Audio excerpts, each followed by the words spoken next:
Welcome to episode 8 of Leadership and Rhythm. And hello, friends. I'm Dr. Donnie Landefeld. Welcome.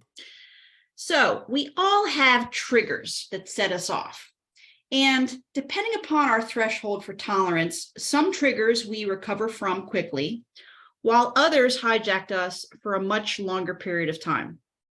In positive intelligence, we refer to this recovery as your SAGE baseline, with the goal being to raise the baseline or threshold so you respond with more ease and flow to challenges, unwelcome situations, or difficult people. So think about a trigger. It could be something like traffic, a difficult boss, or maybe technology that's not cooperating. These are all kind of common examples. And then think about a time when a trigger really set you back. Maybe it left you in a horrible mood that you took out on others, or maybe your hijacked moment caused you to spiral down, wasting precious time and creating stress and anxiety. So the antidote is raising awareness to understand emotional triggers and how we react, to show up as emotionally intelligent as possible. So here's a system to help. First step is awareness, to bring attention to and understand what you're feeling and why you're feeling that way. Now, this isn't as easy as it might seem.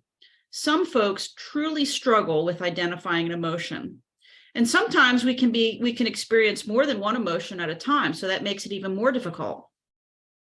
A little technique that can help here is journaling. It can help you to reflect and compare patterns over time to increase your emotional self-awareness. The second step is acceptance, which is essential to managing our emotions and reactions. In accepting the reality of a situation, no matter how unpleasant or difficult it might be, helps us to gain a sense of control that empowers us to take charge of our emotions and reactions. Acceptance, after all, is the only form of total control that we have. So I ask you, or I invite you, are you cultivating a core honesty with yourself in terms of how you accept a trigger or a hijacking? The third step, and notice we're all A's here, is to take action, specifically contemplated action in choosing how to respond in a positive and impactful way. So for a quick recap of the first portion of this system, we've got the 3 A's: awareness, acceptance, and action. Now, taking action is most effective when broken down into a few sub-steps. And we like to use the 4 P's process, which was created by Multi-Health Systems and their model of emotional intelligence, the EQI 2.0. Again, we've got some handy alliteration to help us remember this second set of sub-steps. So first of all is to pause. Think of pressing a pause button on a remote control. Taking a moment to pause like this provides the opportunity to intercept any sabotaging thoughts that can hijack our emotional intelligence. And one technique that can help quite a bit to pause and dial down these sabotaging thoughts is deep breathing that comes from the diaphragm. Even just a few moments of deep breathing can alleviate that fight, flight, freeze, or fawn response.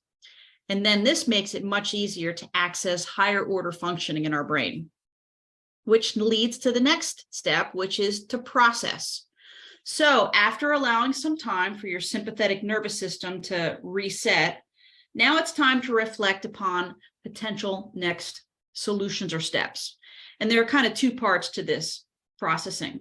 First is idea generation, and then anticipating how any obstacles might impact a desired outcome. After generating a large list of possibilities of ideas, then obstacles can be anticipated for each potential solution. Then it's time for the next step, which is to pick. Basically, you're selecting from the list of ideas that have been generated and evaluated in the process step. So choose 2 or 3 possible ideas. Consider Plan A to be the most desirable, mind-blowing option. Plan B could be the middle of the road, safe and reliable option. And Plan C could be the bare minimum option from which anything less is intolerable or unacceptable. And then finally, we come to perform.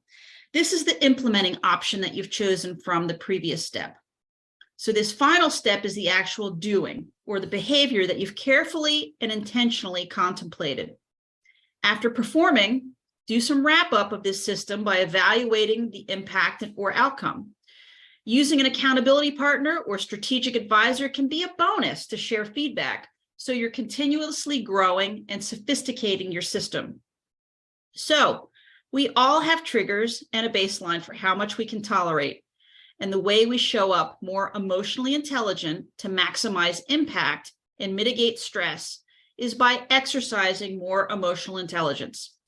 And now you've got a system using alliteration for more memorability to recall these steps. So it's all about being strategic and intentional.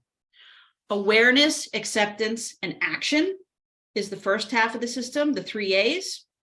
And pausing, processing, picking, performing will ensure that your actions and responses are as positive as possible.